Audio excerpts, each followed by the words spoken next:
আজকে থেকেই আমাদের এই টেক ফেস্ট 1.0 এর আয়োজনটি যে রেজিস্ট্রেশন যে প্রসেসটি সেই রেজিস্ট্রেশন প্রসেসটি আজকে থেকেই শুরু হয়ে গিয়েছে এবং এখানে 3টি সেগমেন্ট থাকছে। বাচ্চারা 3টা সেগমেন্টে অংশগ্রহণ করতে পারে। এক প্রজেক্ট শোকেস, আর একটা হচ্ছে আইডিয়া প্রেজেন্টেশন, একটা হচ্ছে টেক কুইজ। এবং এই প্রেজেন্টেশন বা কুইজ এই জিনিসগুলো শিখে আসলে বাচ্চারা কী করবে, এটা হচ্ছে আমাদের সবার প্রশ্ন হতে পারে। তো আমরা আসলে ছোট একটা আইডিয়া বা ছোট একটা চিন্তা ভাবনা থেকে কিন্তু বড় একটা কিছু করার যে আইডিয়ালাইজেশন বা ভাবনাটা সেটা কিন্তু ভাবতে পারি। তো এই যে আমাদের একটা এনকারেজমেন্ট দরকার, এই এনকারেজমেন্টের জায়গাটা কিন্তু করে দিচ্ছে ICT olympiad Bangladesh presence glowing girls tech fest 1.0। আপুরা যখন স্পিচ দিল আমার অ্যাটেন্ড করতে আসলে মনে চাচ্ছে, অ্যান্ড আমি আসলে আগ্রহীটাতে অ্যাটেন্ড করার জন্য। আর সবাইকে ধন্যবাদ যারা এটা ওপেনিং করলো আজকে এখানে।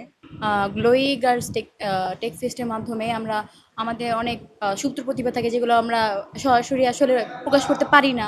সো এই ক্ষেত্রে আমরা কী করতে পারবো, ওদের সাহায্য নিতে পারবো, আমাদের যে আইডিয়া আছে এটা ওদেরকে জানাতে পারবো, সেই অনুযায়ী ওরা বিভিন্ন ব্যবস্থা নেবে, যার মাধ্যমে আমরা বিভিন্ন ধরনের যন্ত্রপাতি বা যে কোনো ব্যাপারেই বা যে কোনো প্রতিভাই প্রকাশ করতে পারবো, যেটা আমাদের দেশের ক্ষেত্রেও কাজে লাগতে পারে, জাতির ক্ষেত্রেও কাজে লাগতে পারে, এমনকি আন্তর্জাতিক ক্ষেত্রেও কাজে লাগতে পারে। এটা বলা হবে যে আমাদের স্কুলে আজকে ওপেনিং সেরেমনি হয়েছে গার্লস গ্লোরি 1.0।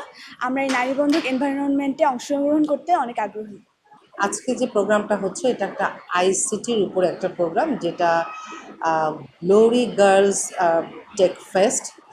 এটার যে বিষয়টা আমি যতদূর জানি এবং দেখলাম সেটা হচ্ছে যে এরা মেয়েদেরকে একটা আলাদা প্ল্যাটফর্ম দিতে চাচ্ছে, যেটা খুব জরুরি। কারণ আমরা মেয়েরা পিছিয়ে থাকতে চাই না, ওরা এগিয়ে যাক, পজিটিভলি এগিয়ে যাক, এবং তার জন্য কিন্তু এই ফেস্টটা খুব জরুরি ছিল।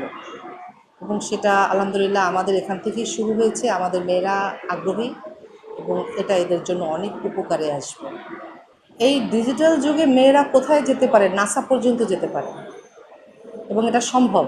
এই সম্ভাবনার দ্বারটা খুলে দিয়েছে এই টেক ফেস্ট আইসিটি ওয়ার্ল্ডটা। কারণ হচ্ছে যে এর মাধ্যমে আমরা একদম গ্রামের কোনায় থাকলেও কিন্তু সেখান থেকে পৃথিবীর সর্বোচ্চ জায়গায় কিন্তু যোগাযোগ রক্ষা করতে পারবো, এবং ইনশাল্লাহ মেয়েরা এগিয়ে যাবে, ওরা এগোচ্ছে। এরকম প্ল্যাটফর্ম পেলে তারা আরও অনেক অনেক দূর চলে যেতে পারবে। আমরা যেটা জানি, আমাদের যে ছাত্রীরা আছে ওদের অভিভাবকরা কিন্তু খুবই উৎসাহী এসব বিষয়, এবং প্রত্যেকটা ছাত্রী কিন্তু অভিভাবকের সাথে কথা বলেই আসে। এবং যেহেতু আমরা স্কুলে শিখাই, ওরা আমাদের নিয়মের বাইরে গিয়ে কোনো কিছু করেও না, এগুলোর প্রতি ওদের যথেষ্ট আগ্রহ, এবং অভিভাবকরাও আগ্রহী। আমার ধারণা আজকের পরে আরও অনেক অভিভাবক যুক্ত হবে। পড়াশোনার পাশাপাশি তো না, এটা তোর পড়াশোনার অন্তর্ভুক্ত। প্রথম কথা, এটা আইসিটি তাদের একটা সাবজেক্ট আছে ক্লাস 6 থেকে আপওয়ার্ড, তো সে তো পড়বেই। এর পাশাপাশি যেটা এনারা বিভিন্ন প্ল্যাটফর্ম করে দিয়ে তাদেরকে আরও তার পড়াশোনাটাকে এগিয়ে নিয়ে যাচ্ছে। ওনারা আরও বেশি বেশি করে প্রোগ্রামগুলোকে আরও ইন্টেরিয়রে নিয়ে যাক, আরও ভিতরে নিয়ে যাক, তাহলে এটার প্রসারটা কিন্তু বের হবে। তবে আমি যেটা জানি মানে কোটাই আছে, গ্রামেও আছে, হয়তো প্র্যাকটিসটা একটু কম হতে পারে, কিন্তু এই ধরনের প্রোগ্রামগুলো যদি চালু থাকে তাহলে কিন্তু ওদের আগ্রহটা আরও অনেক বেগবান হবে।